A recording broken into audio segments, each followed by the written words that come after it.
Well, we get it rolling on the Krueg Show, live from Levi's Stadium after the 49ers beat the Saints in preseason game number 2. Welcome to the Krueg Show, brought to you by Pig and a Pickle, the best barbecue in all of Northern California.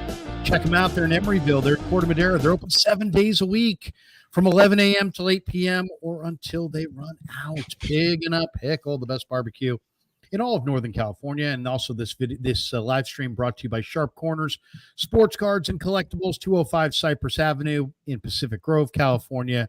Call my friend Anthony Catania at 831-521-5264. Well, the 49ers get the win. Welcome to the Krueg Show. Kev's in the house, back at the mothership. Great Dan Coach Emilio with the standings listed behind him there, baseball hat style. And the great Ryan Smith, who's joining us as well. And JD will join us. No Baller tonight. No D Bruce. He's got something with the kids going, so we'll surge forward without those guys. But guys, give me your takeaway from the game. The Niners got the win. There were no significant injuries, knock on wood, at least that I've heard reported. And there were a lot of good things in this game to point to. What jumped out at you guys? Don't all go at once. Well, I'll just say this. Two things that stuck out to me was the porous defensive line for the 49ers of the Saints just running through them. And then the performance of Josh Dobbs. He looked good. He looked really good. I thought Dobbs looked good too. Yeah, I mean, if we're going to go negative, I would say the interior of the 49ers defensive line was just, I thought it was atrocious. Defensive line or offensive line? Defensive line. I thought their defensive line was just atrocious today. They ran for 5 yards a carry at halftime. And on the other side of the ball, Cody Schrader didn't look that exciting. He was running for 2-1 a carry. 2-1 a carry. In his 2 games, he has 12 carries for 21 yards, 1.75 yards per carry. So he was a little bit of disappointment, but I thought besides that, there was a lot of positive. Cowing looked really great today. Yeah. You said Dobbs. Dobbs looked great today. Defensively, I thought Tatum Bethune, he had I think he led the team in tackles last week. He did it again this week. 8 last week, 10 this week. Renardo Green had some good coverage. So yeah. Luter too. Luter looked pretty good too. And my new favorite player to watch right now is Curtis Robinson. I just think he's so much faster and so much stronger than I ever remember him seeing last year. And he's making plays. So I'm excited to see that. Yeah, he looked really good. I mean, it made me think that the Niners with him and Jalen Graham, they may be okay if they have to move on from Greenlaw after this year. What did you guys think of Graham? I thought Graham was all over the place. Yeah. I mean, Graham looked good. I thought hold on here. I'm getting a phone call. There we go. Turn it off. All the linebackers, I just thought, if you look at Tatum Bethune, Jalen Graham, Curtis Robinson, if you said what's standing out, about the 49ers in the preseason, it's that even without Trey Greenlaw, they seem to be well fortified at linebacker. I mean, they just have a lot of guys. They got a good eye for linebackers. Bethune did not run a great 40 time by any measure. I think his number might have been in the 4.8s. But you know what? He's instinctive, and he knows where to go. He knows how to flow naturally to the football. And I just thought if there was one part of this game, it's always hard to evaluate the preseason anyway, but Tatum Bethune, 10 tackles, 6 solo, tackle for a loss. Jalen Graham, 6 tackles, 4 solo. He had a sack. He had a tackle for a loss.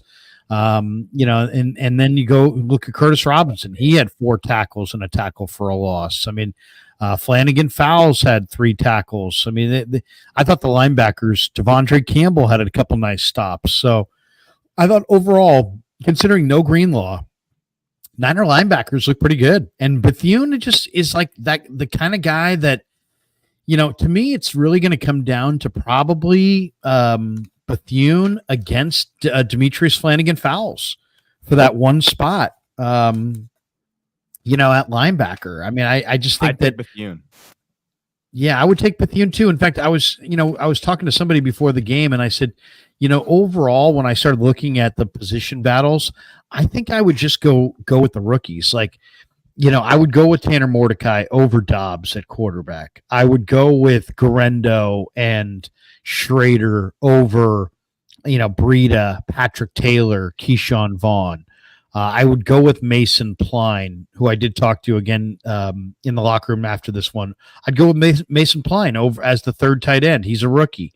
You know what I'm saying? I think across the board, I would plug and play Dominic Pooney at guard.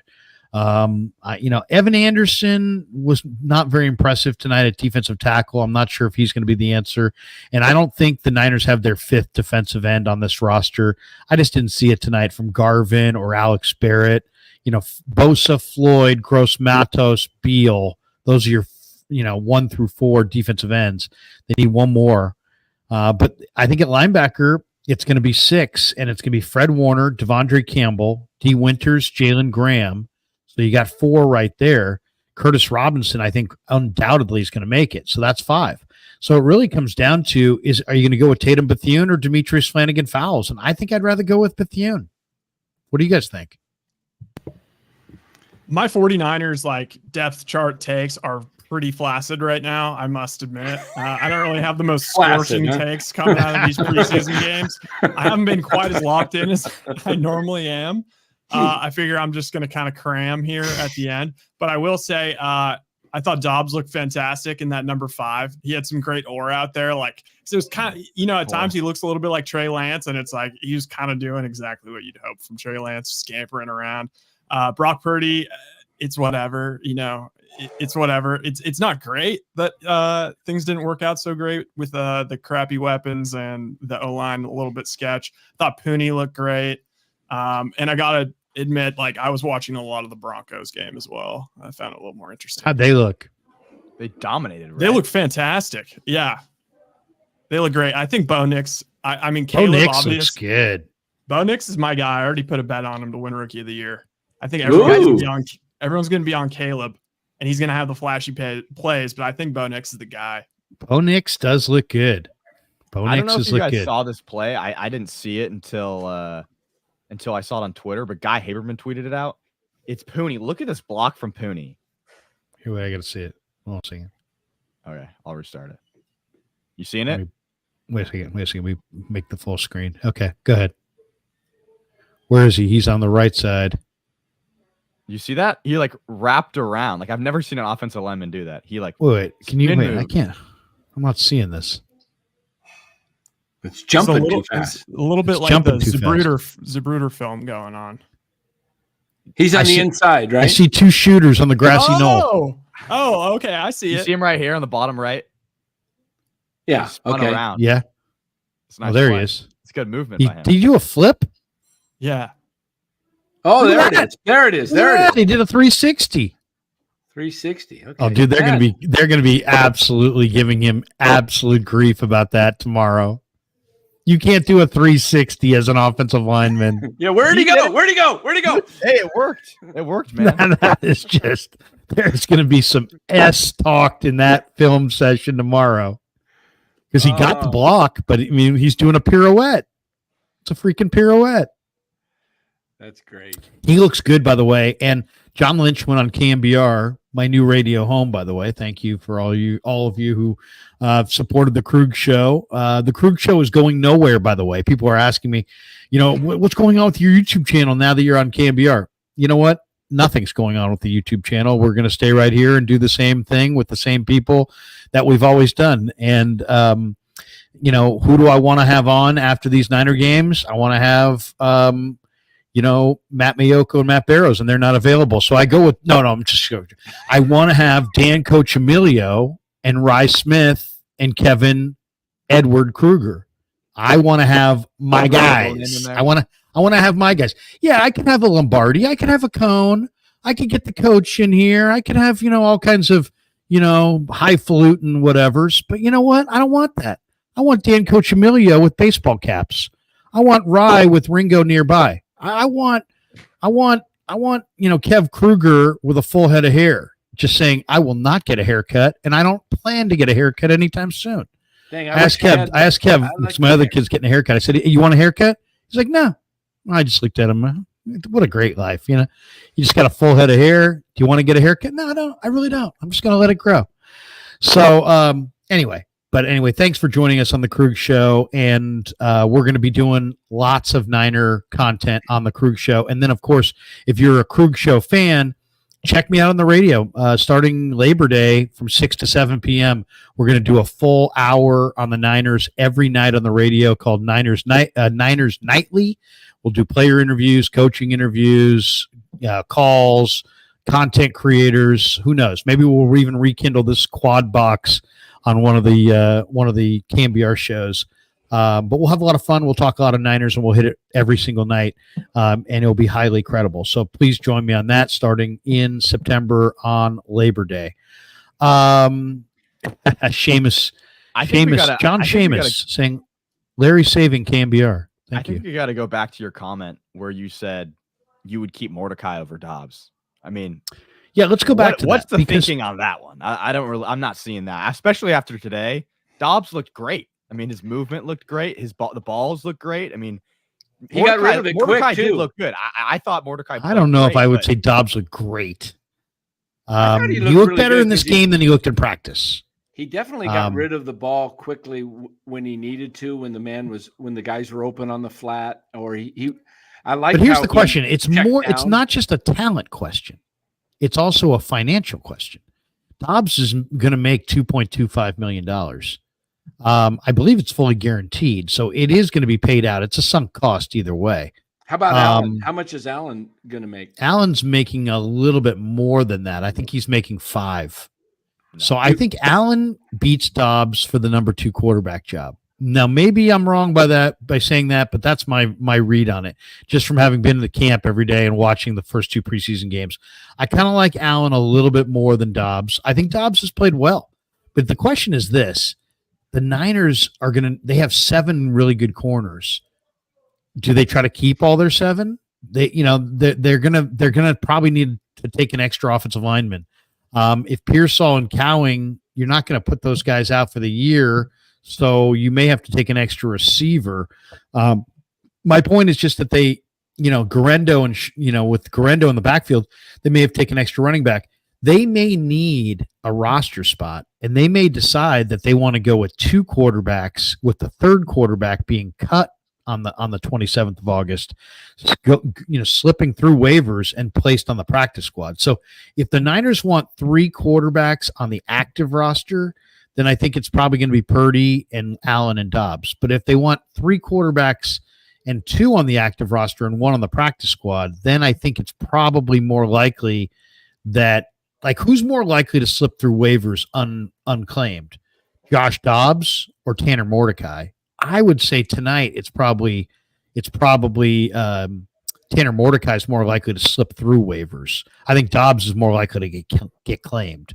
What do you guys think? Do you agree with that, or do you think that Mordecai? The Niners have had a good eye on young quarterbacks. They targeted Purdy. He played well tonight. He started 4 for 4. He's not a nothing guy. This guy played in a lot of college football. Pretty good player in college. What do you think? Who's more likely to slip through waivers between Mordecai and Dobbs? Well, I think late at the final cuts, when teams kind of get their quarterbacks set, it's kind of hard, I think, to pick up a inexperienced guy like Mordecai. But it's hard to say because he does show the talent, and like you said, he's got the looks of similar when we talked last week about Purdy. When Purdy came out, nobody thought Purdy was even going to make the team, but you were one of the first ones that said Purdy. So, I mean, I trust what you're saying. Guys, I'll say this. He looks very similar. Now, I'm not saying he's Brock Purdy. I don't believe he is. But there's a lot of similarities. We're talking about a quarterback that played well in college, played a lot of football, played in multiple offenses. Luke Fickell told Brian Griese that of all the Wisconsin players that were in this last draft, that if he had to bang the table for one guy, he would have banged the table for Tanner Mordecai. And Braylon Allen, who was also on that Wisconsin team, has been averaging like 9 yards a carry in the preseason for the Jets. So, I mean, that's pretty high compliment there. I mentioned that to Mordecai in the locker room, and he said, I didn't know that. I didn't know that he said that about me. But yeah, this is a mature, calm kid who looks like Brock Purdy 2 years ago, in that he masters all of the drills in practice. He looks borderline bored. If you say give me the word that describes Tanner Mordecai at practice in the spring and really in training, he looks bored. He looks bored. He looks like, you know what? I can make this pass over and over and over again repeatedly. He's making all these passes. He probably has the best arm of Purdy, Dobbs, Allen, and Mordecai. Mordecai probably has the best arm. He also has 4.46 speed. So I understand. Dobbs is a bigger name to you guys. You don't even know who Tanner Mordecai is. Most people who are listening to this going, I don't even never heard of Tanner Mordecai. Okay, I get it. And Dobbs just played well. So Kev's like, hey, I need to hear you say why you like Tanner Mordecai more than Dobbs. Because it could get to a situation. The Niners are hugged up against the cap with Purdy going to make $60 million next year. It's barely a difference. They're making $1 to $2 million. I mean, yeah, but I'm just saying they may want to go with, one, can they get Dobbs through waivers? I don't think they can. I don't think they can. So then it's a matter of can you go with 3 quarterbacks on your active roster? And then you might have to lose a corner. If you went with Dobbs and you went with 3 quarterbacks in your active roster, you might have to say goodbye to Sam Womack. I don't want to do that. I would just. I don't want to do that. Allen. I don't think Brandon Allen has a good chance of getting picked up. Like that's kind of. I agree, Kev. I kind of. Really? We have the same middle name there, Edward. I kind of like that. I was thinking the same thing. When I watch Mordecai throw the ball, it looks like he's got more zip. You were talking about he looks a little bit like Purdy. He looks a little bit more athletic to me than Purdy did his first year. I know Purdy's put on some muscle this offseason and he looks stronger, but Mordecai, he has a pretty good zip on his ball. He does. And I think I would prefer Dobbs personally after watching tonight's game. He looked good tonight. Not just his ability to escape and make things happen with his legs, but watching him get rid of the ball quickly on plays that were designed to get rid of quickly out to the flat. He would just, he saw the man, first guy open, read, boom, hit his guy. When reads weren't open down the field, he was able to check or make some yardage with his feet. I don't think Allen can do that as much as Dobbs, and Purdy can. So I think what we talked about before isn't it ideal to have your second and third quarterback be similar to your first quarterback, what he can do?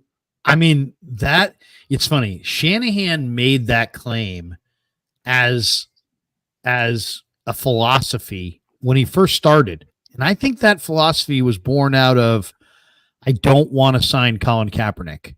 You know what I mean? Do you remember, if you guys remember, they had Hoyer at the time and he's like, well, I want my backup to be very similar to my starter. I think they went after Hoyer with the idea that they were going to try to have Kirk Cousins a year later. And then Jimmy Garoppolo opportunity fell in their lap and they went that direction. But yeah, I mean, Mordecai is probably more like Purdy than the other guys, but Brandon Allen's very similar to Purdy. I asked Mordecai, what it's like practicing and playing with Purdy, and he's like, hey, I've learned a lot. Just watching him go through, his progressions and drills, and he said he's learned a lot from Brock. I just think they got a good spot. They're in a good spot. I mean, I just watched Pittsburgh Buffalo the other night. Pittsburgh, Russell Wilson looks awful. Justin Fields looks atrocious. If Brandon Ayuk is hell-bent on leaving the 49ers to go play for them, good luck to you. I wish you nothing but success. But Russell Wilson's cooked, and Justin Fields stinks. and you're going to walk away from Brock Purdy, Kyle Shanahan, and this bevy of offensive weaponry for $1 million here or there. I don't know, man. I think Brandon Ayuk may not have thought it through. Let's just say that. But yeah, I think it's going to be interesting, the Dobbs Mordecai situation. So what's the deal with Brandon Allen Dobbs Mordecai situation? Yeah, what's the deal with Brandon Allen? Like, he just, in my mind, Brandon Allen is like a third string quarterback that's just kind of a career backup that probably can help like a young quarterback or something. Like, he's not going to win games. Like Dobbs will win games. Like Dobbs is a little bit like some, like, I don't know, Trader Joe's meat or something. Like, it doesn't last very long, but it's very delicious. And I mean, here's the thing. Here's the bottom line on this thing. All these people getting excited in the chat here about Dobbs and Allen. Okay, Brandon Allen has started 9 games in his career. Okay, he's 2-7 in those 9 games, so he's not been very good. Josh Dobbs has started in his NFL career 14 NFL games. He's 3-11, so he's not been very good. So I hear you, people who are like in the chat saying, Krueg, I don't like your Tanner Mordecai take. That's fine. Give it time. Let it breathe. I've been right in the past. That's all I'll say. I'm not saying I'm right because I don't know. Maybe I'm wrong. But I like Tanner Mordecai more than I like Dobbs, more than I like Brandon Allen, to be honest. Tanner Mordecai is got potential. Those guys are proven backups, and 3-11 and 2-7 are not exactly glowing, records. So I like Dobbs, I like Allen, but I said it a couple weeks ago. I'm not really sure if the Niners can win games without Brock Purdy. And I'm not convinced that they can win games with Brandon Allen or Josh Dobbs.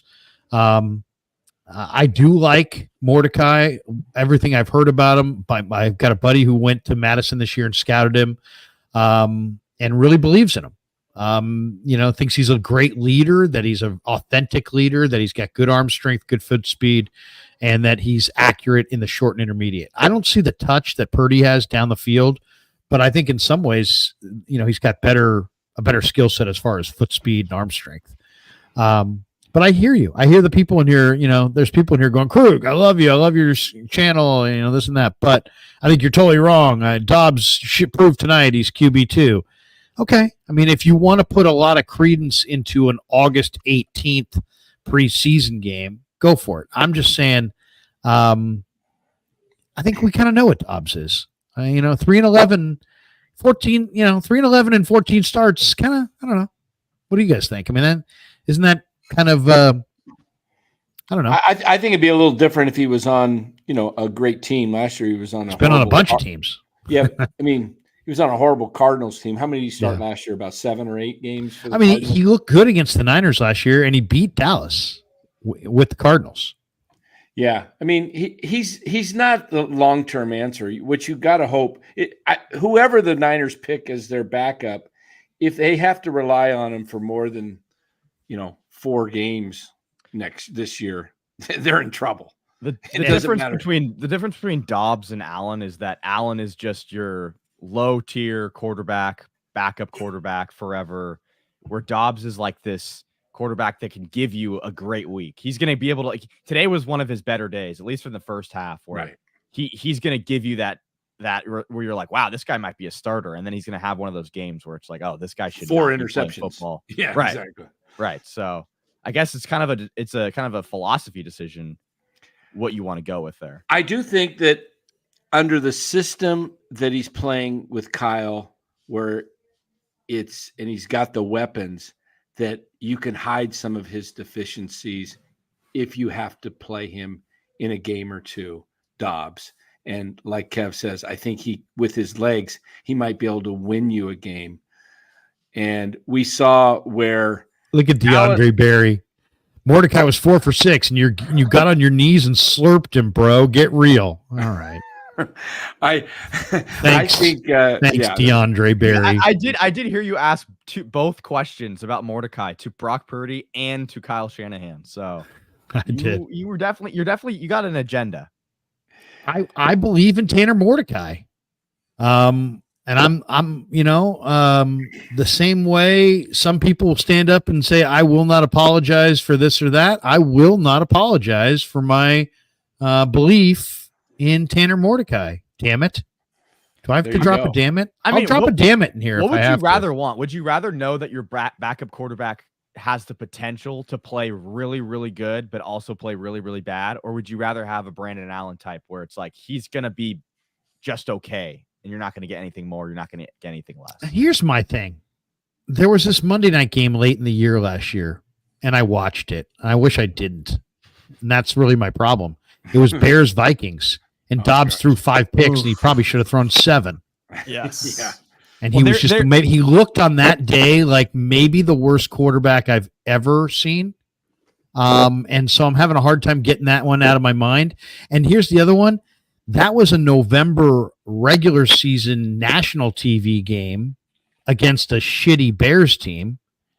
And this was an August 18th preseason game against the Saints backups. So sorry if I put more credence into his ass performance against the Bears on national TV than I do in some throwaway preseason nothing game. Well, when was the last time we August? saw a real game from Brandon Allen? 2.5 years ago? No, I hear you, but I mean, it's not like Brandon Allen has consistently looked better than Josh Dobbs in practice. Or whatever. That's what it seems like because last year there was a lot of discussion when Dobbs was on that heater about like, what the hell's the deal with this? Why did the Cardinals trade him for like a 7th rounder when he's playing so well? And people are kind of like, why are teams not valuing him as much?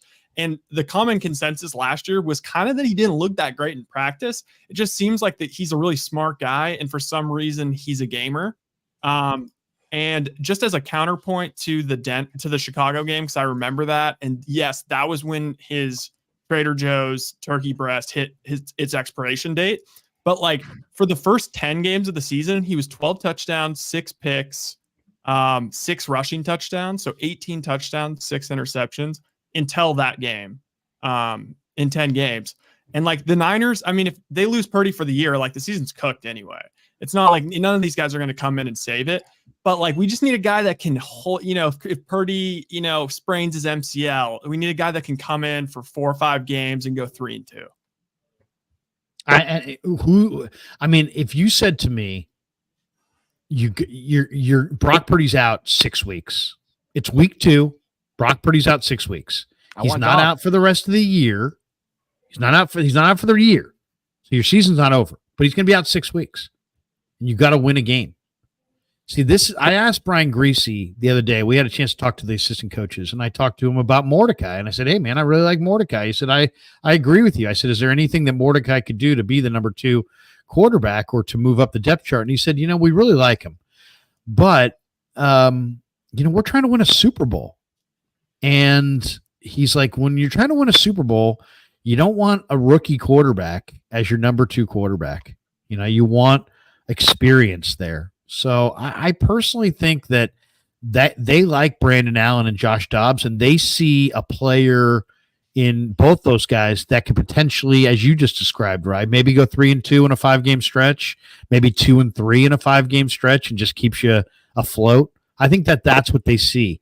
But I personally like Mordecai more than those guys, and I think if watching Mordecai move the ball down the field, this guy can do it. I mean, this guy can run this offense. This guy can throw the short and intermediate pass accurately. He can make smart decisions with the ball, and he runs 4.4. So if you blitz him, did you guys see the Mordecai flush where they flushed him around the side and he ran for like 11 yards or whatever, 12 yards? That was a nice run. Yeah. And it looked like a 5-yard run. I think it was like a 9 or 10 or 12-yard run, wasn't it? Yeah, and if the Niners are smart, they'll just be quiet about him, and hopefully they can sneak him on the practice squad. Yeah, seriously, that's probably the right answer. Then the question is this: Do you go with Brandon Allen and cut Dobbs and put Mordecai on the practice squad and just have your third guy there? Or do you go with a fourth and go with 3 on your active roster and Mordecai on the practice squad? That's the debate. And it's going to be very, very difficult who do you for the think 49ers to come up with 3 roster spots for quarterbacks this year.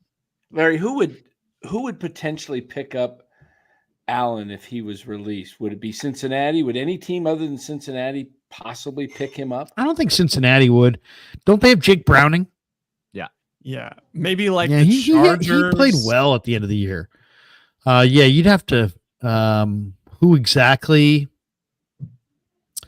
It's hard to say, right? Because it's hard to say who had a great evaluation on him in the draft. It's also you could trade. Dobbs is tradable. He's you don't have to cut him. He is. Well, that's that. That is the thing. I mean, if you get down to it, there's probably some team out there. One, I don't think Dobbs sneaks through waivers. So if your plan is to try to have Dobbs as a veteran on your practice squad, that's going to be difficult. So, yeah, I don't know. I mean, there very well could be a team that would like to have Dobbs as a proven backup at the end. I mean, the Niners, what the Niners have here is they've got a solid starter. They have 2 proven number 2 quarterbacks, and then they have a rookie they kind of like. So let me ask you. I'm not sure what the game plan is. If I was the Saints, I'd want Dobbs after today. I don't like either. You don't like Hayner or Rattler? Mm-mm. No, they're both both rookies, right? Or well, Hayner's a second-year guy. Second-year guy, but yeah. Now, let me ask you this. Let's say the worst happens and, hopefully nothing happens, and if Purdy was to go down, would the Niners, do you think they would go the trade route and look immediately for an upgrade versus what they would have as a backup? Would they try? I mean, I hate to bring this up. I hate to bring this guy's name up because it's been such a, a thorn in so many people's side, but is Jimmy G going to be available? Would the Niners go with him for 6 to 8 weeks just to try to? Wow.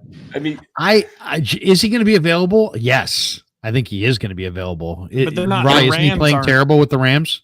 Yeah, isn't he suspended or something? He's not. For a couple games, he's suspended. Yeah. I know that. But like the Rams aren't going to help the Niners.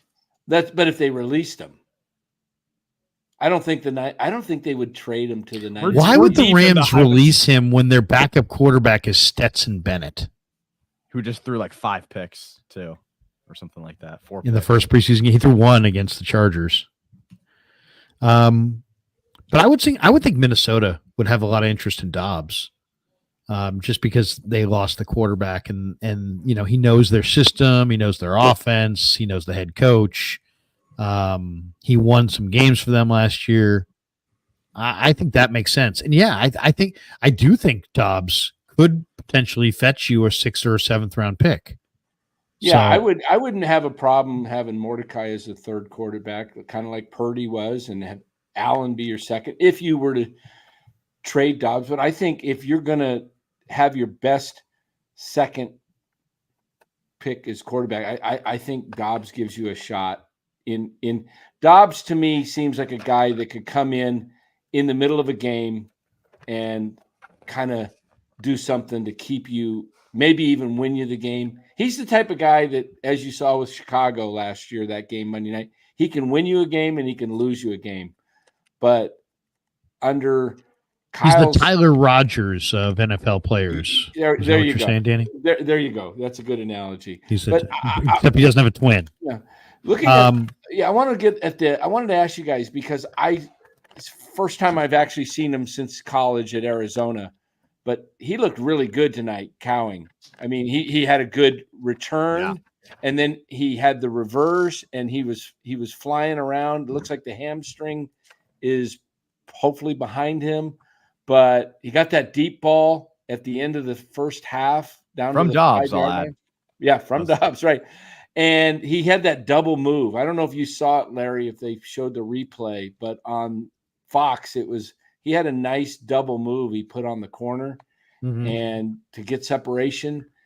And, to me, he's earned a spot tonight if he was, for some reason, maybe a practice type guy I think he earned a spot on the field. Well, he needed to step up. I mean, Yeah. because the guy looked awesome, right? He had this incredible practice 3 weeks ago. Then he pulls his hamstring, and he didn't play for 4 or 5 days. And then when he came back to practice, he wasn't the same guy, and he took him a couple days to kind of shake off the rust. And then the last 2 or 3 days before this game, he was making plays all over the field, and then kind of like what you saw tonight. It's a really good player. I personally think that Cowing is better than Pearsall. Now, I know people like Pearsall, and Pearsall was the first-round pick. But to me, in the NFL, you got to have that ability to separate from the defender, and you got to be able to maintain that separation throughout the length of the route. And I don't know that Pearsall can do that, but I know that Cowing can. And when I asked Brock Purdy about Cowing 3 weeks ago, and he's like, yeah, this guy separates vertically. He's very competitive at the catch point, and he's very refined. He also said, and this is something that like you guys and I we can't see this, and only Brock telling us this would even give us this indication.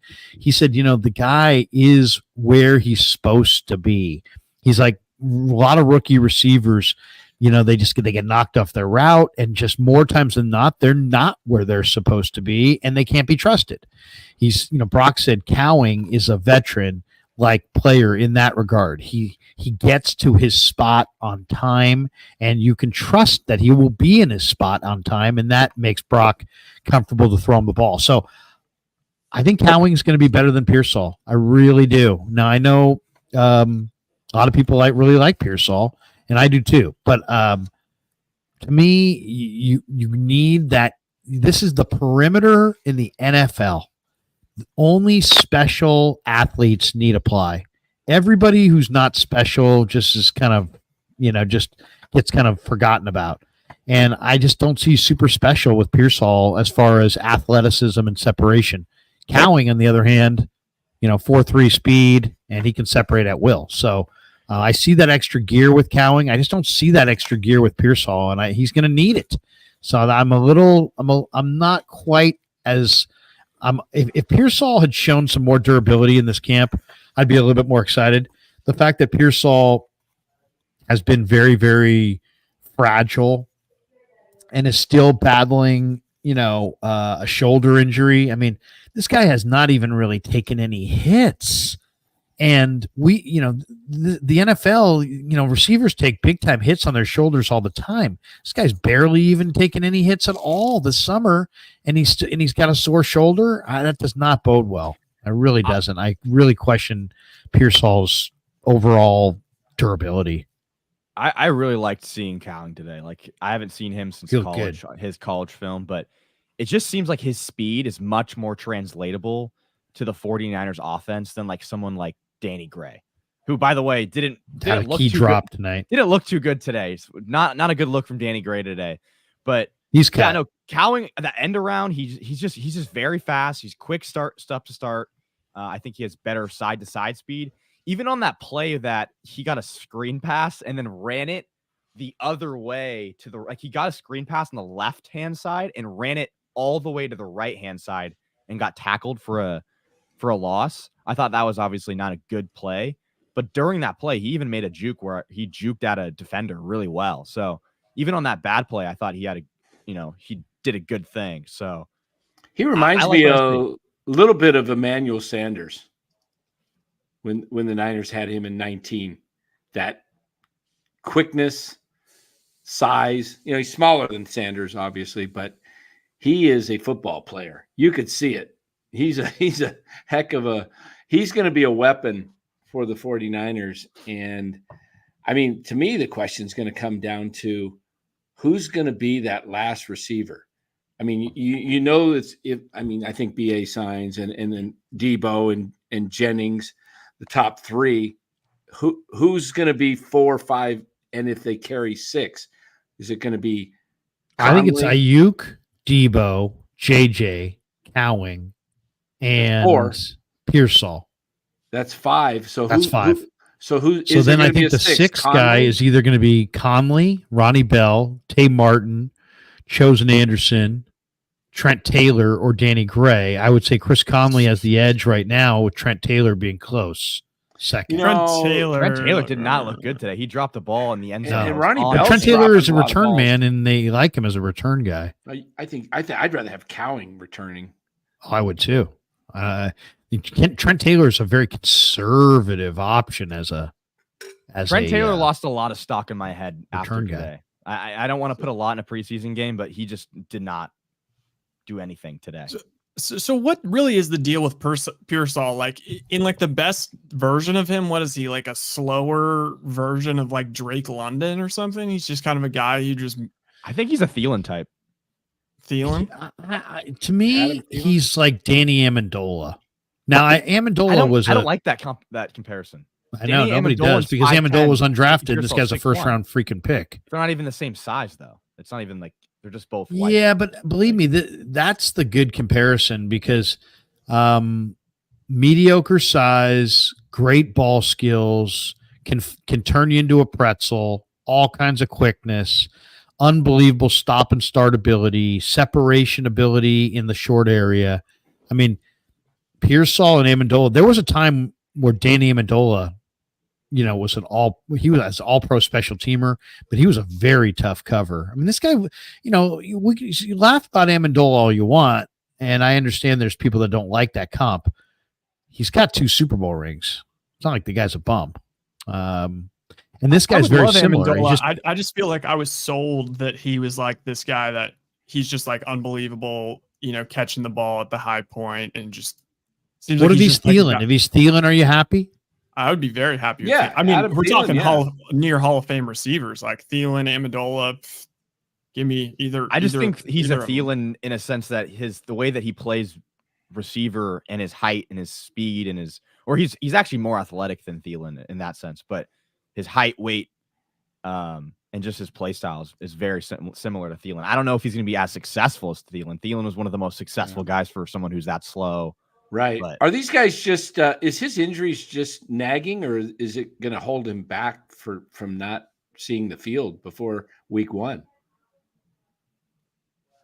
I did see someone tweeted like he didn't miss games at all in college. So like, no, he didn't. He only had 5 drops in college.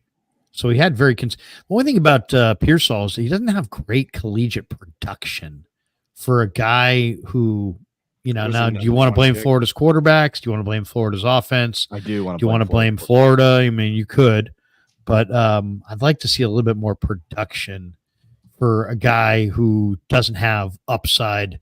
Like, Xavier Legette went next, and, he's big, strong, 230 pounds, very, very fast in the 4.3s.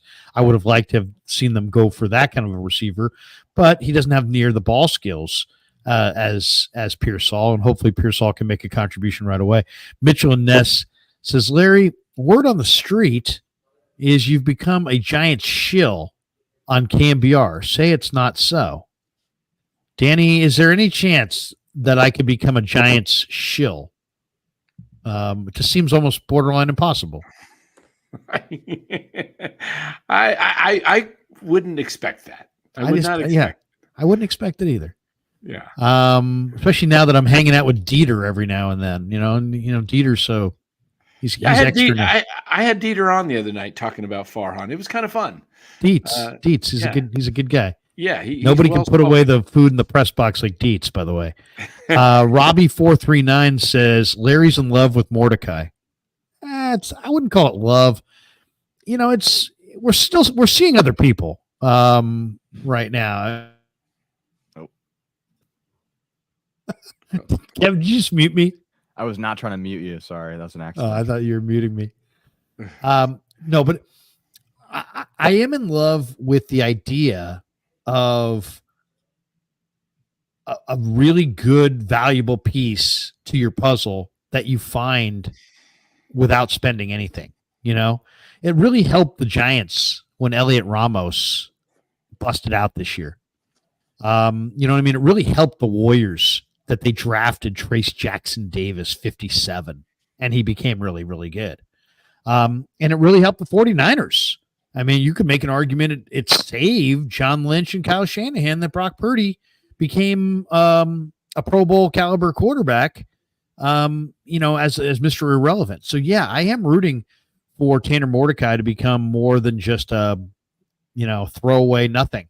And here's the thing: the reason I'm encouraged on this is I just really believe that, you like anything else. I mean, you everything's about when you get up. It's about feel. Like, do you have a good feel for it?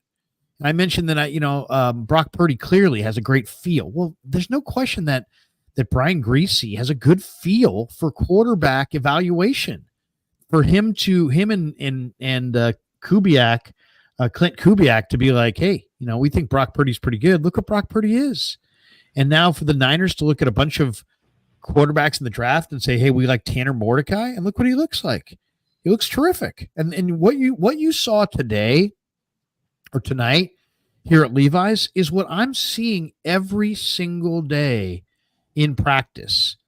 The other day, Grant's like, hey, Tanner Mordecai had a rough game, a rough practice. And I'm like, no, he didn't. He looked great. But then I went back in my notes, and sure enough, one of the passes got tipped into the air and it was picked, and another one was a ball that he threw right to a defender, so that was picked. So he did have 2 picks. But I'm thinking to myself, I just don't put that kind of credence in practice picks. It doesn't bother me to see a quarterback have a ball tipped into the air and somebody grab it. I don't look at that and go, bad play by Brock Purdy or bad play by Mordecai. I'm looking for the guy who looks like he's got accuracy. The ball comes out on time. It hits the receiver in stride. There's no breaking of stride. And Brock does it religiously, and Mordecai does it the next best of the rest of these quarterbacks. As somebody who's at every one of these practices and watching it, this guy hits guys in stride, and he did it again tonight. So, and then talking to him, he was exactly the way Rye, you were standing next to me when we walked up to Brock Purdy for the very first time in 2022 and interviewed him. And it was like, he kind of was like the old soul, right? He was like a 22-year-old guy who was like, been there, done it, wasn't wowed, wasn't awed, the moment wasn't too big. He wasn't like, oh my God, there's Jimmy G over there. That's Trey Lance. I could never be as good as Trey Lance. He had this kind of like, I'm pretty fucking good, and I know it. You know what I mean? And Mordecai's got that same thing. I'm not saying he's Brock Purdy. I'm just saying he's got that same kind of, I'm pretty good, and I think I'm pretty good. And it's subtle, but you saw tonight what I've been seeing in practice. He looks pretty good. We didn't see Pline do anything, really. Did he not hit the box score? Did Pline not catch a ball in this game? I don't think he did. Right. I got it right here. Box score. No. Receiving. I didn't see him. Yeah. One question I had for you guys on this receiving team. One of the things that the Niners have really lacked, it seems, for years. I don't know if it's been since Jerry Rice or whatever, but we always used to see Jerry get 2 steps beyond the corner, and he would be gone. Pat Montana, just who's the Niners' deep threat on this team that can get past the corner on a, should happen at least once a game. Where Cowing, Ronnie Bell, or Danny Gray. Danny Gray. Danny Gray's got Danny Gray also. He had a 1-on-1 play today where he didn't beat the corner. Well, he was beat him a little bit, but the ball was a little underthrown. That's down there at the corner of the end zone. That was was that Dobbs? Yeah, I mean the ball. I mean I thought Danny Gray should have made a better play on that ball. I think he just tried to keep it from getting picked off, if I recall. But I'll tell you the one of the plays that I loved in this game in the first half, Kyle Eric Sauerbert, the backup tight end. Yeah. It was going to be a surefire interception, and he just said, no, it's not. And he fought for the ball and took it away from the defender. You want to make quarterbacks happy, fight for the ball in the air. Like if the guy picks it off, it's an interception on you. You know what I mean? When a quarterback sees his receiver go after the ball in the air that's going to be a pick and say, no, it's not going to be a pick because I'm not going to let it be a pick. That makes a quarterback love his tight end. No That's question. one thing we didn't talk about. Sorry. I think you're getting to the same thing. I was going to say, Joe Schmo says, who's legit number tight end 2? I have no idea. I think it's Sauerbert. It's Sauerbert because of the blocking. He's a really strong inline blocker. So I think Kittle's your 1, obviously. Sauerbert's your 2. Willis 3. Willis could be 3, but he got destroyed last week as a blocker. Latu could be 3. He was a 3rd-round pick, but he's been a bust. Blind could be 3. He's probably been the most consistent in practice, but it's a major step up in going from Furman to the NFL. I think it's Kittle, Saubert, and Pline. But I would go Kittle, Saubert, Willis. Okay. Some people like Tongas. Yeah, Tongas looked good tonight. He's small, though, isn't he? He reminds me a little bit of. He's light. He's about 230. Yeah. He caught 3 balls tonight for 22 yards. If we want to go full conspiracy, Dad, we could go conspiracy and say that the Niners don't want to play Pline because they want to stash him on the practice squad. I think there might be something to that. I don't think that's conspiracy. He has at not all. played a snap this preseason. I know. It makes me think they want to carry him through to the practice squad. Coach Scrapper JC 444. Kev, is Mordecai your brother? Your dad loves him more than he loves you. Well, that ain't right. So true. That ain't right. That Mordecai would get a haircut. Mordecai probably has more potential to make more money in the future. What do you guys think? A couple things. What do you think of the offensive line tonight? They had the patchwork. They had him out for a while. They had Zakel whole first half. Yeah, they had Zakel playing, and of course, I think Zakel's going to make it. I think Zakel's going to beat out Nugent as the backup center to Brendel. I think they want to keep Zakel. I'm not saying they want to just because of Brock Purdy, but that doesn't hurt either. That he's buddies with Brock Purdy. Yeah, I thought the offensive line, for the most part, the first team they looked okay. It was okay. McKivitz had a penalty. Didn't McKivitz have a bad penalty?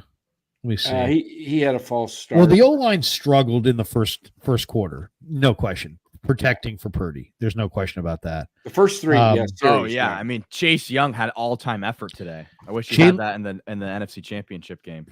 I didn't even notice.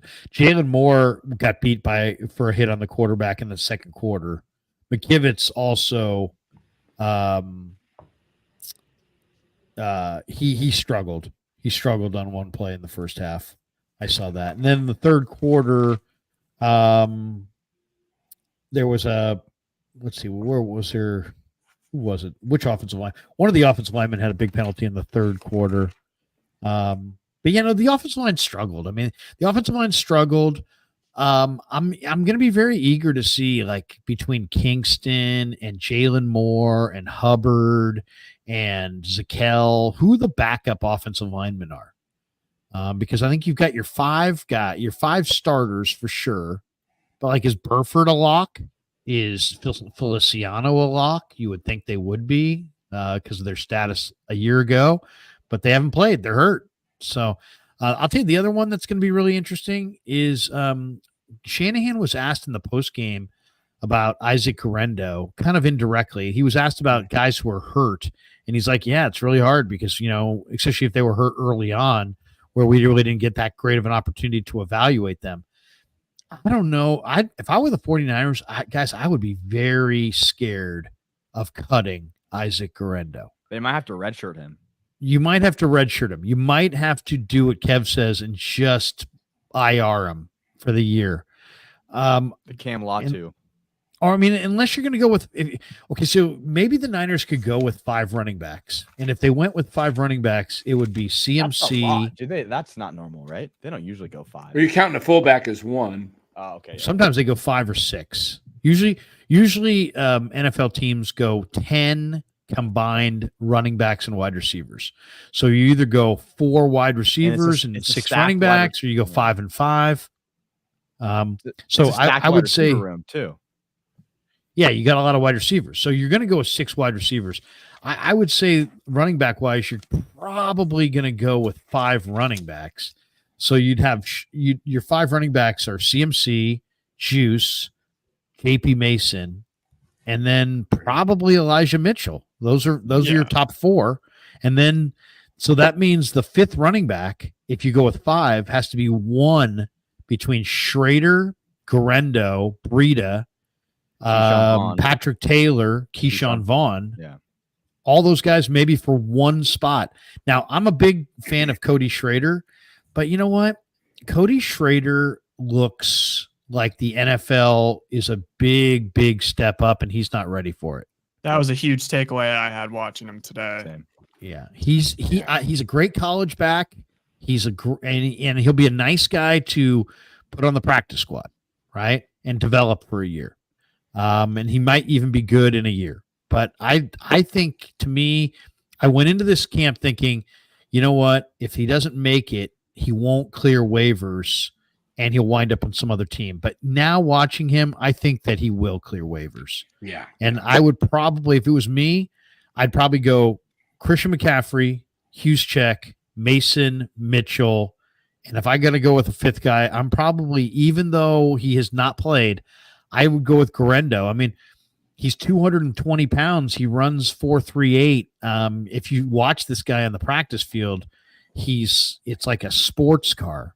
I mean, it's like a look at that Lamborghini right there. You know, was he a 4th round pick this year?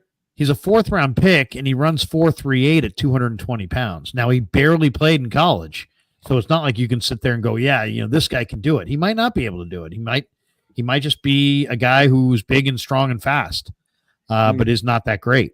So I think that's going to be an interesting one. Shanahan said this week that they're going to get him healthy. They're going to get him on the practice squad or practice field this week, and that he's probably going to play this week against the Raiders. So talk about a guy who needs a big performance in that final preseason game.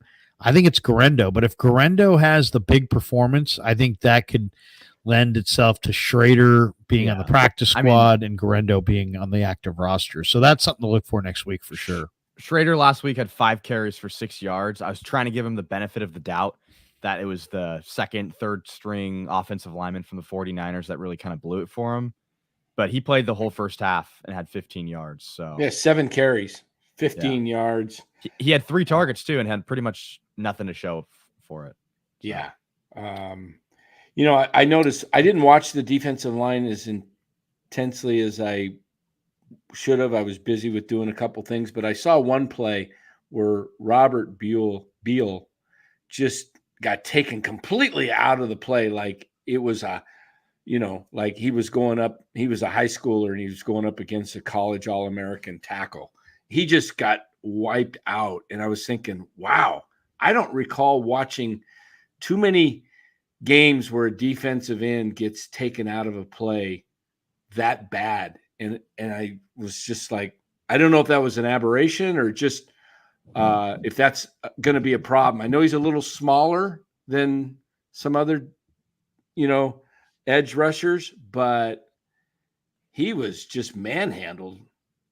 I don't know if you saw it, Kev. One of my main takeaways was the defensive line. They were awful.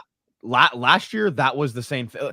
Last year, we were talking about think of the D-line. The run defense last year, and we were like, oh, the run defense is not doing good, but it's the preseason. Maybe that will change. And then it ended up being the story of the entire season. And I don't think anything has changed because they gave up, what was it? I think it was 5 yards a carry at halftime. And they were giving up 6.4 a carry to Jamal Williams and 5.4 yards per carry to James Robinson. So they were just knifing up the middle. And even on that goal line, they had a goal line stand. That touchdown they scored on the goal line, it was on the 1 yard line, and they had the back camera angle. And Jordan Elliott just got put to his knees. He was just on his knees, like he just got worked on the interior. So that's something I would definitely like. I mean, maybe Elliott. He has not shined that brightly this preseason as Jordan Elliott. Maybe Collins and Hargrave are the answer there, but the backups have not played well. Shaquille Brown had a few nice plays, but still, A lot of running backs him are and Evan young. Anderson, Brown's slow. Anderson today, I thought, he just doesn't have any kind of juice to move. It's like, yeah, is he strong like DJ Jones? Yeah, but he doesn't move like DJ Jones. And that's the thing. It's like he's another nice practice squad player, but I think you need something else. I'm looking at the 49ers. The one thing that stands out to me, I watched this game for Peyton Turner and Isaiah Foskey, and neither jumped out a ton to me. They both look decent, but I think the 49ers are in that spot with the defensive line where they they're going to have to look outside, not inside, because so I think they're going to go 10 D linemen, 5 tackles, 5 ends. The tackles I think are going to be Hargrave and Malik Collins and Kevin Givens and Jordan Elliott, those 4, and probably Evan Anderson beating out T.Y. McGill, Shaquille Brown, Nick Williams. But it could be just a defensive tackle from outside the organization. But then defensive end, you got Bosa, you got Leonard Floyd, you got Gross Matos, you got Robert Beal. You need 5.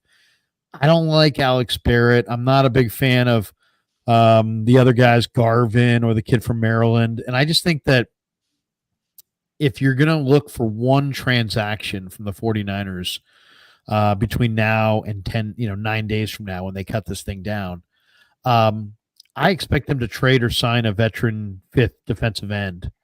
I don't know who it's going to be. I threw out Tyree Wilson from the Raiders as somebody who could be traded for. Could be Isaiah Foskey. Could be Peyton Turner. Could be any number of guys around the league. I just don't think that defensive end that they need is in this camp. I think they're going to have to go outside for this defensive end. So they look pretty good in the secondary. Look pretty good at linebacker. Pretty deep on the offensive line. Tight end's a little thin, but they've got some options. Deep at receiver, deep at running back, deep at quarterback. It's a deep team with lots of talent on this roster. But the defensive end spot, I do think they need one more guy, and I think they're probably going to have to trade for that guy. So we'll see. We'll see who shakes free at the deadline. It should be something to watch. Who just popped in here on the bottom? Do we have JD? JD just popped in. We welcome in JD. JD, thanks for jumping in with us. We're just about to hit a couple starred chats, and we're coming down the home stretch. Let me read some of these starred chats, and then we'll get JD's thoughts. We've got this one from DeBig25. He says, both the O-line and D-line didn't look good. Jalen Moore gave up 8 quarterback pressures. Finally got to see Mordecai. Hopefully comes in after Dobbs next game. George Peterson says, is it, oh, sorry about that. Is it me or did Mordecai give off some twitchy, Purdy-esque vibes? Kid looks solid. I think you're very perceptive. Jerry Schetzel says, here's money to get Bell to change his number. What's Ronnie Bell's, 9? 10. No, he's 10. Oh, so he doesn't want the Kyle Williams number. I think Jerry's getting Kyle Williams flashbacks. We got this one from Big 25.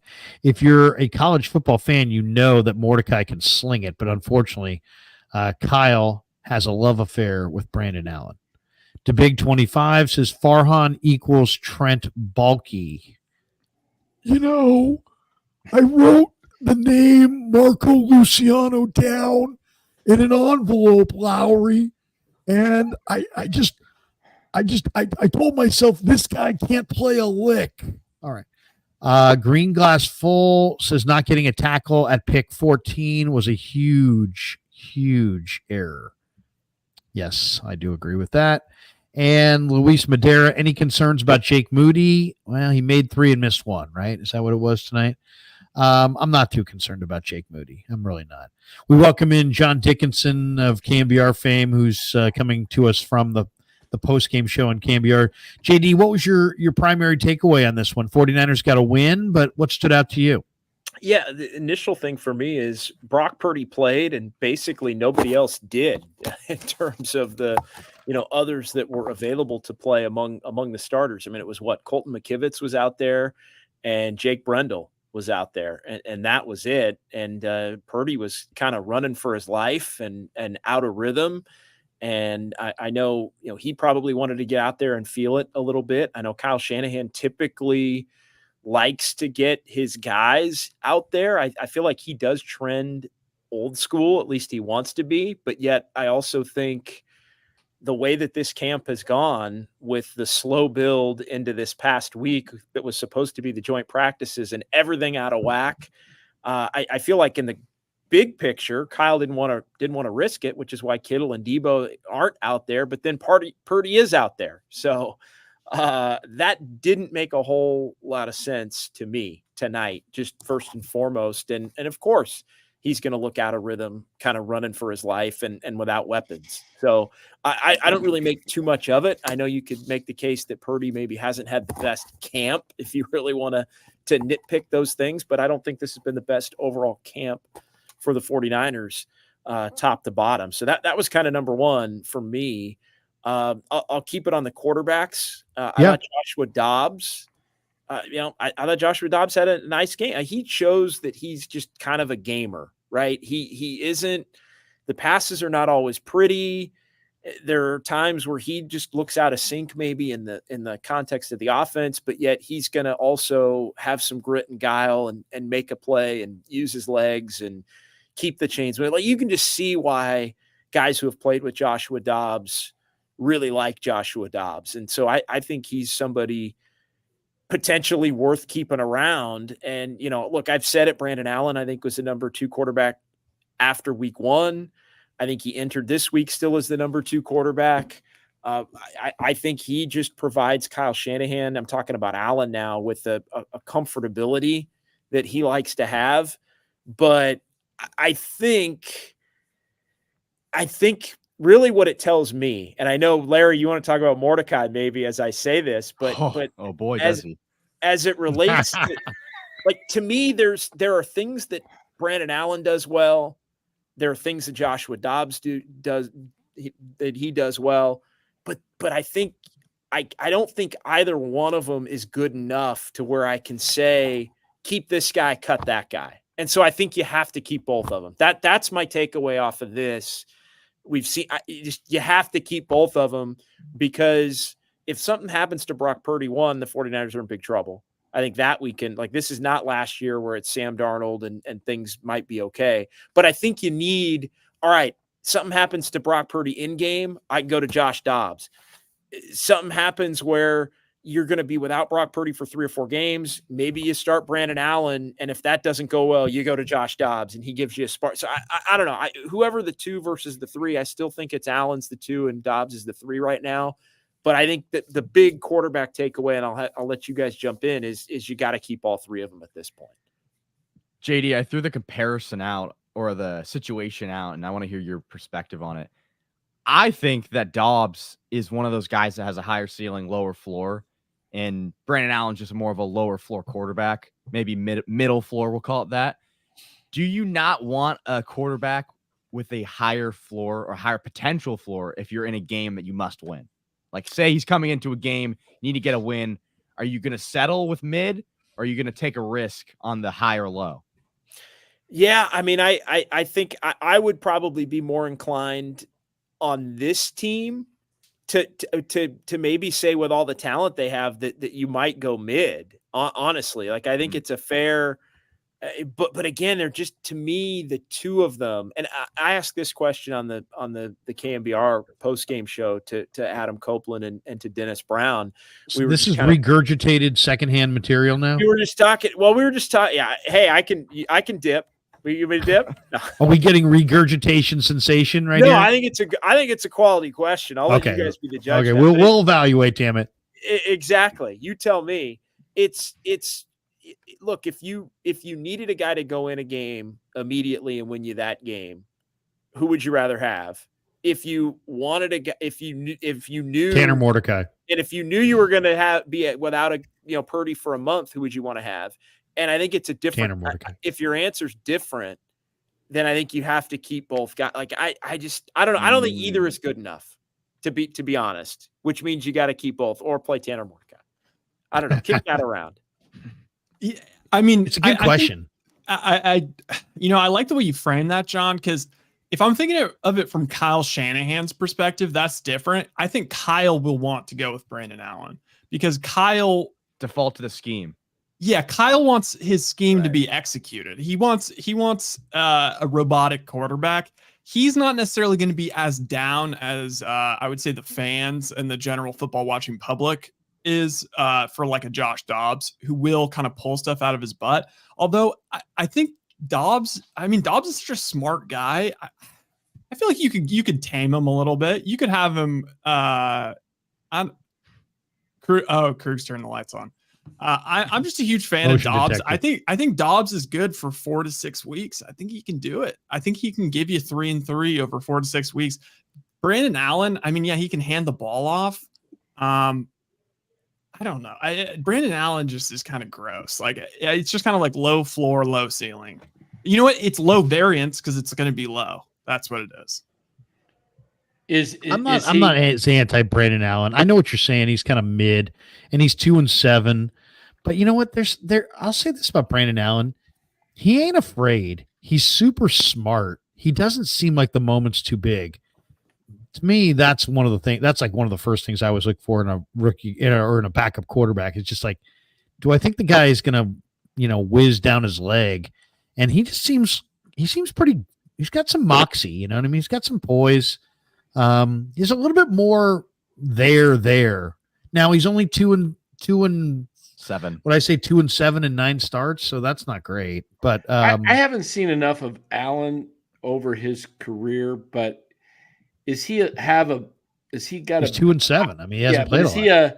Is he a higher floor than Nick Mullins, CJ Beathard, and Jimmy? Is he going to not the critical Jimmy. mistake? He's not a higher floor than Jimmy, but I think he's higher floor than those other guys. I don't think he's a higher floor than Nick Mullins. Yeah, Mullins is actually he was slinging it last year. Mullins can sling it. Yeah, I like Mullins. I'm not a believer. He's a little bit. He does turn it over, but he can. Yeah. He's going to make some. He's going to make some killer mistakes, but he's going to make some plays. He's just kind of a gunslinger without the. He thinks he's got a bigger gun than he actually has.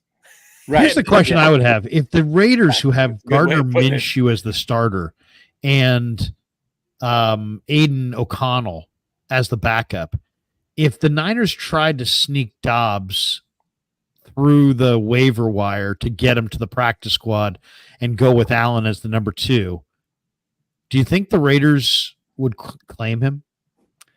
I think someone would. I don't know if the Raiders would. I think there's a team. I think there's at least a team that would claim Brandon Allen too. I think he's think he is well known enough in the system around the league. Think of all the coaches that run some variation of Kyle's system. And even I'll give you an example. Even he came from Cincinnati, right? Well, right. Cincinnati is, what Callahan now is with Tennessee. Like, what if Tennessee's like, you know what, we'll grab him and make him a backup quarterback, or cut our third guy to throw you into the mix because I think you're a vet that our young quarterback that we just took can learn under and you can play in a pin. Like I think even with Allen, there's enough of the Shanahan McVay clones all over the league now to where somebody would find a spot for him on their roster if he came available. By the way, Sacred Intuition says Purdy looked more excited for Mordecai, Larry. Kev, you don't have the video of that, do you? I can pull it up if you give me a minute. I asked Trent. I asked Brock Purdy today about Mordecai. I said, "Hey man, I asked you about him last week. You said he really can sling it. What'd you think of him today?" I thought he looked pretty good. And he's like, his eyes lit up, and you could tell. It's like, dude, Brock Purdy knows good quarterback play, and he's just like immediately he was just like. I mean, you could just tell. I mean, you can tell. Brock Purdy sees talent in Tanner Mordecai. I really believe that. They played him tonight, Larry. I know. They showed their hand. Like, what do you think they're up to with that? Well, as I was saying to the other guys, JD, I just I don't know that Tanner Mordecai. I don't know that they fear getting him through waivers, right? You know, I think I think that they feel like he will slide through waivers, but they also are cognizant of the fact that they did pick Brock Purdy. The whole league knows they picked Brock Purdy. And so who the Niners take flyers on at quarterback because of Brock Purdy is going to get noticed by other people. There's no question about that.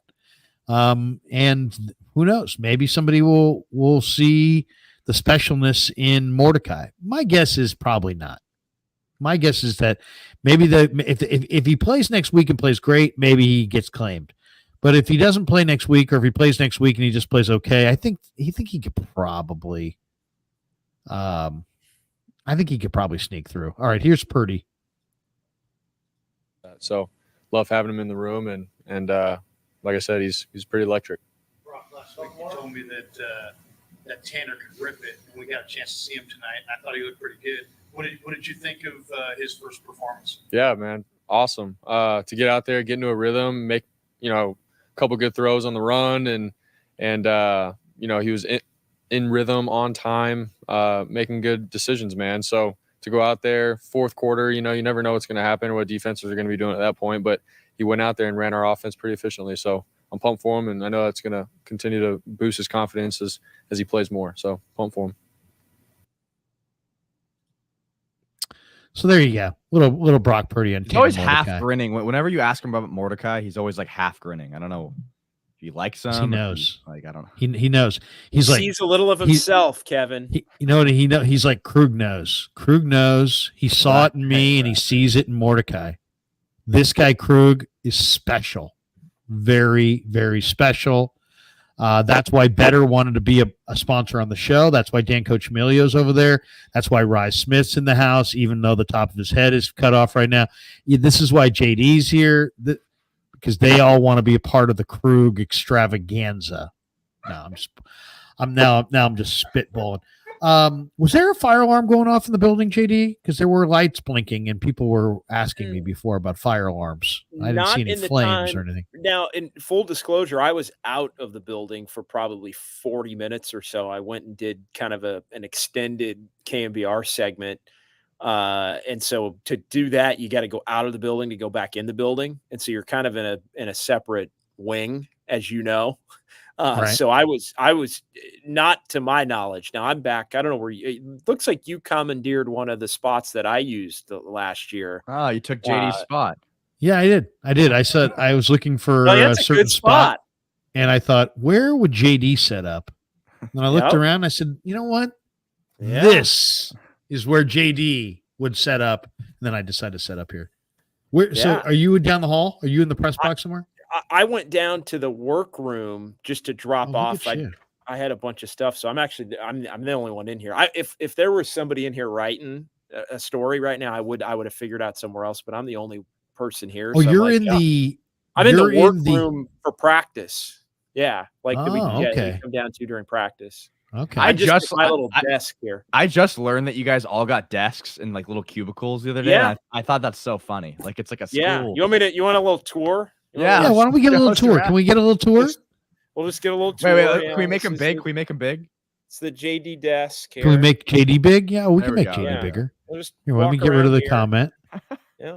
This is the media workroom. Show me where Dave Lombardi speaks so positively about the Niners. Lombardi is show us where Grant writes the hit pieces. Show me where Grant Cohn rips the shit out of Kyle Shanahan.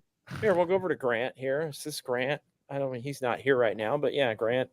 Show me where Cam Inman puts sentences together. Yeah. Can you show me the labels like they're? Yeah. Here. This is nothing without the label. Who's this? Oh, there. Ooh, look at that.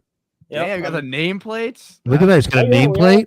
We all have nameplates. It's got calendars. I would schedules. Show you, Eric here. Where's Eric Branch? He's Eric right Branch. here. Wait a second. Eric Branch right now is just wrapping up his last question to Kyle Shanahan. So yeah, I'm going. Larry, I thought you had a nameplate, Larry. We got to get you a nameplate. No, God damn it! Can you maybe you could spray paint me one? I want a nameplate this is the I spot. want a nameplate that's like carved in blood. This is the spot where Larry's usually at, right here. I'm in that second 2-hole. I can be in the 2-hole. Yeah, there's a looks like there's a we got a little Fig bar here left over. Yes, Definitely Larry's spot, Get your damn hands off my fig bar. That'll be here for you on Tuesday. Okay, thank you. So yeah, it's like a little. These are the office same halls that the great Ryan Smith type once situation. walked. There's snacks and stuff. There's Oh, look at the snacks! Look at the beef jerky. Oh, wow, there's they did not tremendous have- jerky there. They Grab didn't some have Kind that bars. when I was there. I have some Kind bars in my pantry right now. There you go. Look Grab at some Kind Danny's bars. got some completes Wow. that he could probably Completes, bust yeah, out. I can pull some completes out. There you go. Oh yeah, How was the that food been terrible this year? mystery meat that Danny always has got going. on. I saw that there was lobster served one day. So No way. Oh, we had lobster rolls. Were you there for lobster rolls, JD? I was there. I was there It was for lobster rolls. fantastic. I'm back at my cubicle now. You're now here. back at your spot. I kind of made not the best Oh. carrying the laptop around camera. It would have been better if maybe I had like a phone. I could have, Yeah, but yeah. Get a little taste. Well, Yeah. let's just say this: the girl who does the in-house studio stuff or the in-house stuff for Levi's feels very confident right now that you're not coming for her gig. The way you meandered the room, you know what I mean? Yeah, it was doing the best I could. But Yeah, you're a true reporter. We got this one from Joe Schmo. This is JD and Krueg at the holiday party. There you go. Very nice. Powers is very, very unimpressive. Thank you. Well, what can you say? glamorous gig. Guys, final thought. Jay Mills says, where does Hensley report from? Not there. It's closer to probably his home. Someone says, is this the KMBR studios? No, that's the 49er media workroom. Jay Mill, look at this. I figured Larry would be in the kitchen. Oh, damn you, Jay Mill. I'm not taking that insult kindly. All right. Final thoughts, guys. Good win for the 49ers. We got to see Brock Purdy. He played behind a questionable line. It didn't look great. But we really saw some good things from the Niner linebackers. We saw some good things from Dobbs, good things from Allen, good things from Mordecai. Cowing. Jacob Cowing. Yeah. Give me your most positive, give me your biggest, the most positive takeaway from, because these preseason games, we could sit there, beat the whole thing up to death. But usually it's more about glimpses of hope, glimpses of what we're going to get in the future. And I thought Cowing gave us a lot of that on offense. And I thought Jalen Graham and Tatum Bethune and Curtis Robinson really showed well for the Niner linebackers on defense. Cowing was my guy tonight. I thought that was mine too. The week, not only tonight, but the week that he had in getting back on the practice field off the injury. I mean, to me, he was getting to the point where it was going to be hard to see him making an impact. Maybe this season, certainly the first maybe third of the season or quarter of the season. I think he put himself back in the conversation to maybe be able to be an impactful player at some point in the first half of the season. And it starts with making the roster. And it's going to be interesting to see how the 49ers shake that out, because obviously he's too talented a player to where you would want to cut him. Somebody would most certainly claim him, but then you got to keep him on your 53.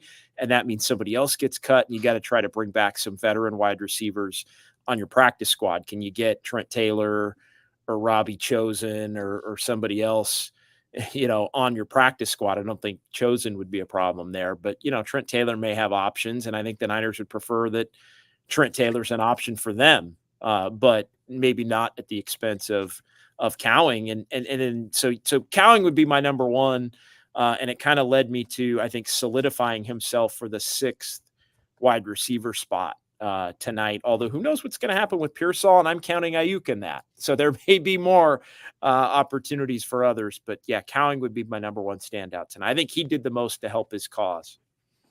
A lot of people in the chat are saying Cowing. Being Butterfly says Jacob Cowing, Malik Mustafa, Curtis Robinson are the players I like the most. Mustafa Kev? too. And by the way, Mustafa Yeah. and his Ronnie. Did you see Mustafa and his Ronnie Lott jersey in the locker room, Krueg, or no? I saw him holding court, and I wanted to go talk to him, but there were so many people there. I'm like, you know what? I'll wait till next time. Yeah, I was in on the gaggle, and the story goes. So he grew up a Niner fan, and Did he really? Yeah, and That's cool.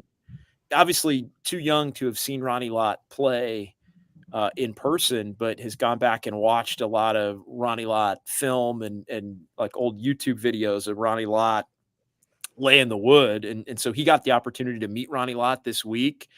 And it was just, he was just thrilled with it, and, bought a Ronnie Lott jersey and loves Ronnie Lott, and, said he got that back a couple months ago. And so he was rocking it proudly.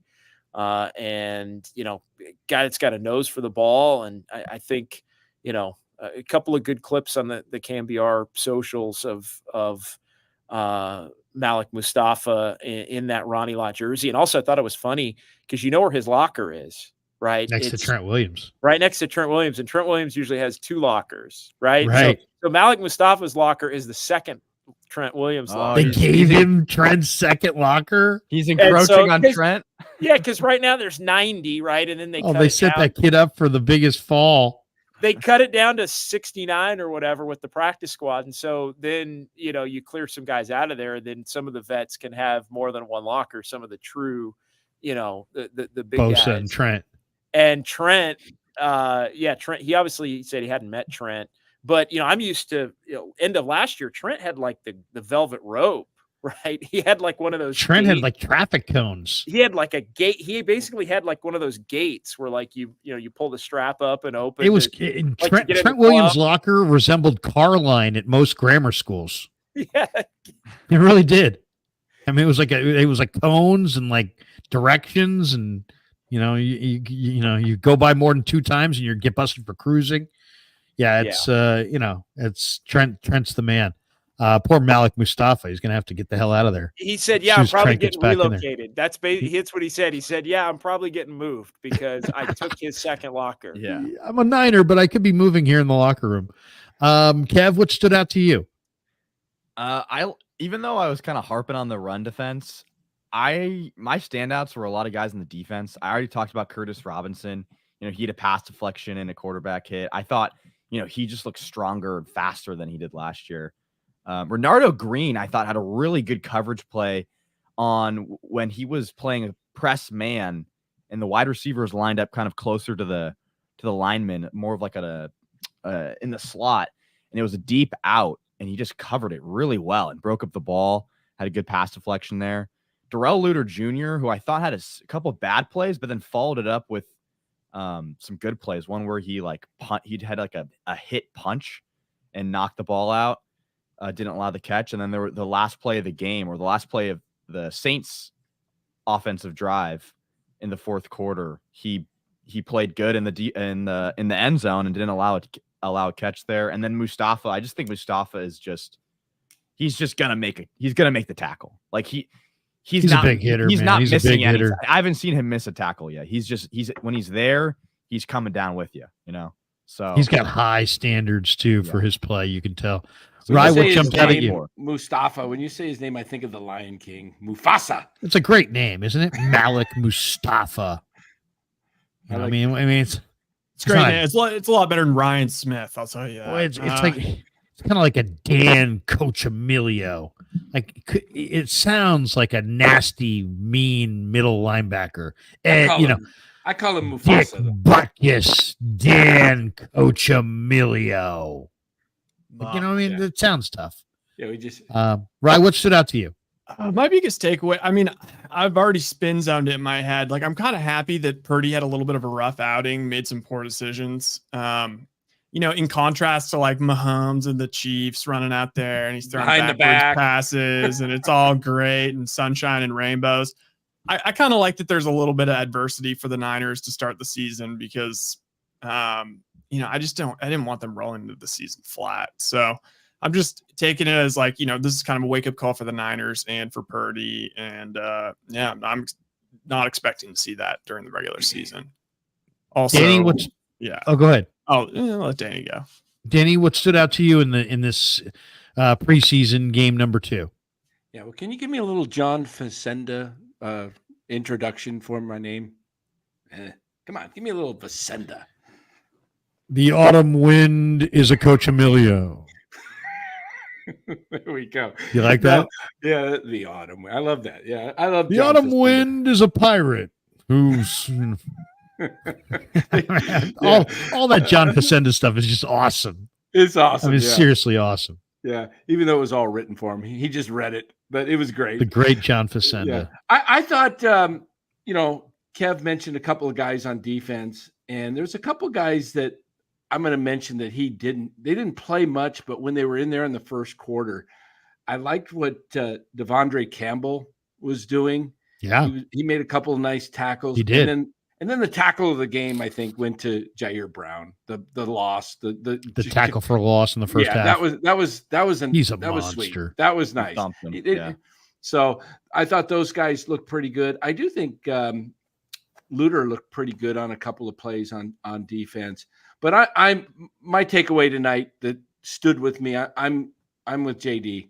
Cowing looked like a player that the Niners. I haven't seen the Niners have with that electric speed and quickness. And I think he's going to be a guy that's going to make some key third down and short slants over the middle. He's going to find a way open. I think you're going to see him in there in some 3 and 4 set wide receiver sets in key situations this year. I really do. I think that's a good call. I like Cowing as well. I would say Cowing on offense really was impressive. Obviously, I have already touted Mordecai, but I'm going to go Jalen Graham on defense. Tatum Bethune and Jalen Graham, but, Bethune is around the football all the time, which is really exciting because that just means it's just all based on instincts. But Graham, I thought this was his best game. He was flying around. He was making plays. He's so athletic. And it's just, to me, I think Jalen Graham, I thought, who was kind of quiet this game was D. Winters.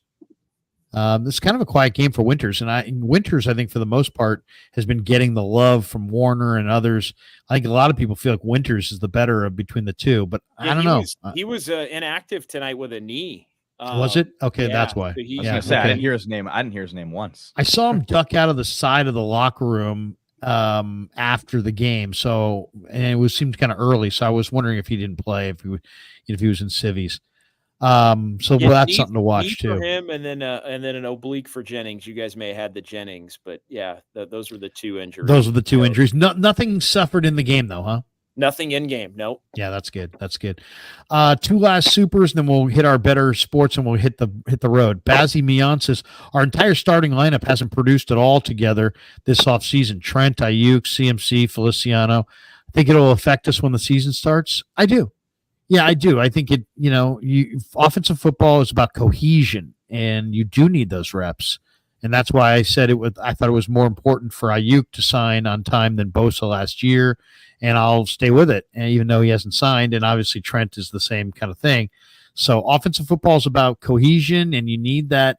That's why you see vanilla looking stuff early in the year, and you see much more complicated stuff late in the year because they have more time to practice it. And you need reps to practice things. So, the Niners haven't had those reps. So they do have a kind of a soft September schedule. And hopefully they can bank some wins early, despite maybe not playing their best ball. But yeah, I do think it's going to hurt them. Slide 23 says, I heard Kyle pull the fire alarm on Grant. I don't know. I doubt Kyle pulled the fire alarm. All right. This live stream sponsored by Better, the official daily fantasy sponsor of the Krueg Show. Use Better to make daily fantasy lineups, and you can win real money. Click the link below in the description and download the app below, and make sure you use that promo code Niners, NINERS, to get your first deposit matched up to $250. And Kev has called it up. Not a good day today for you. This is what we did in the pregame. I went with Spencer Rattler over 69.5 passing yards. That did not hit. I went with Jacob Cowing over 20.5 receiving yards. That did hit. I went with J.P. Mason over 22.5 rushing yards. He didn't play, so he didn't play at all. So it's like it doesn't exist. It's okay. And then I went with Tay Martin over 26.5 receiving yards, and it didn't happen. So Tay Martin's running out of opportunities. Did I have one more in there? No, or is it just 4? That's it. Yeah, so I only hit one. Only hit 1 of 4. But once again, the live stream sponsored by Better, the official daily fantasy sponsor of the Krueg Show. We're happy to have them. Click the link below in the description. Download the app below. Make sure you use that promo code Niners to get your first deposit matched up to $250. JD, when do we catch you next on The Sports Leader? You're in tomorrow for Greg, aren't you? Or for Johnny? Tomorrow morning. Greg. Yeah, 10 to 2. I'm in for Johnny Lund with Greg Papa, and I caught Greg on his way out tonight as I was heading back up from the press conferences, and we were just chatting a little bit about what we're going to chat about tomorrow. A lot of talk about the quarterbacks, a lot of talk about Jacob Cowing, and of course the latest on what's going on or not going on with Brandon Ayuk, who was in the building tonight. He may have been in the room that Larry's in right now. Brandon, he's right here. Actually, I just didn't want to bother him. Hey, Brandon, are you going to sign? Yeah. Sweet. Wednesday, Tuesday, or Wednesday? Tuesday. When? What? Yeah. What? He said tomorrow during 10 to 2 when you're on. Love it. Absolutely. He says he's going to announce it on the NorCal Sports Network. There we go. Yes. And only if Eric comes back will he announce it on the NorCal Sports Network. He wants to see the feud end between Eric and Dan. So that's the latest from Ayuk here at Levi's. Rye, what do you got cooking? What are you doing on West Coast Smitty West Coast Smitty on X is Rye's a great follow. Are we going to catch you on YouTube? Are you going to be on the Tube or the Gram, or what do you got cooking? Yeah, I'm going to get something cooking this year for football. Like I said, I got to start studying. I got to start cramming. My takes are pretty flaccid, as I open this up with. That's two references to flaccid. Yeah, I mean, it's just the most strongest description I can think of. Yeah, Ryan Flaccid Smith. It's just I like to come with the hard takes. Is that maybe that could be your new street nickname? We could call you Too Flaccid, and you could be TOO Flaccid or TWO Flaccid. Like 2 Chains. Like 2 Chains, Too Flaccid. 2 Chains, Too Flaccid. There we go. Flaccid takes with Rye. I like it. It's Flaccid good. takes. Yeah, that's. Danny, when are you shaving again? I mean, when are you going to be streaming again? Oh man, I'm streaming every day. In fact, be on tomorrow here.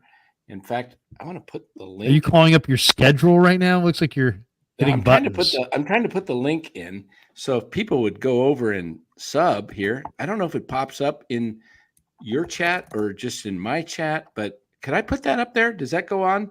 I've given my audience strict instructions never to join your channel. I think that might have just invited people to join the stream. That was the StreamYard link. Yeah, that's no, that wasn't the stream, was it? Oh, no, look at you. No, that was the. Hey, pop in and join Dan tomorrow. Yeah, seriously, everybody who joins Dan's channel gets a free lumpia.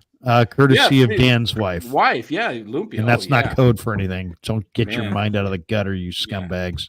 There you go. There we go. Yeah. No, we're on in the morning at 10 for a short show, and then we do a pregame show now with the Giants. I'm a glutton. It's more fun to do pregame because there's hope. Yeah, but even though I always pick I generally pick the other team, but I picked the Giants today, and man, I was 3 for 3. My first 3 picks I almost nailed the scores. Each 3 games, I had nailed it. I started with the Detroit last Sunday. I can't listen to that crap anymore. All right, that's going to do it for us. No, I'm just joking, Danny. He's still going. I'm just joking. It was fun. Go ahead, Dan. I get this every time. It wouldn't be a 49ers post game if I didn't get ejected from the show. We're talking Giants. That's right. Yeah. So Danny talks Giants. All of a sudden, we go from 2,100 people in the room to 2.1 people in the room. Down to 9. Yeah, it's the same thing with my show. When I talk Giants, people leave. So There you go. Go, everybody, join NorCal Sports Network. There's a lot of controversy over there, a lot of heat. Those guys are fighting, they're clawing, they're warring. It's ugly and it's beautiful at the same time, and I feel like I had a little hand in that. And it just when I see that kind of dysfunction, it makes me happy. I learned it from Larry. You did. You did. I learned. I was taught well. That's right. All right, that is going to do it for us. It's time for me to go find JD and walk to the car, and then drive probably over the speed limit up 680 to get home. I just got to be honest about things. I'm just honest about things. Rye, do we have a Ringo sighting? It wouldn't be a full stream without a Ringo sighting. He's cashed out over there. We got Buster. Danny, right? do we have a sighting of your two Buster's animals? Right, it's just down to one. Faith passed away. R.I.P. Yeah. R.I.P. Faith? Yeah, Faith passed You away. couldn't have told me before the show, huh? Yeah, there's little Buster. Buster's always there. Buster's all right. just Well, always right. Buster around. doesn't look quite as happy without Faith. I got to be completely honest about that.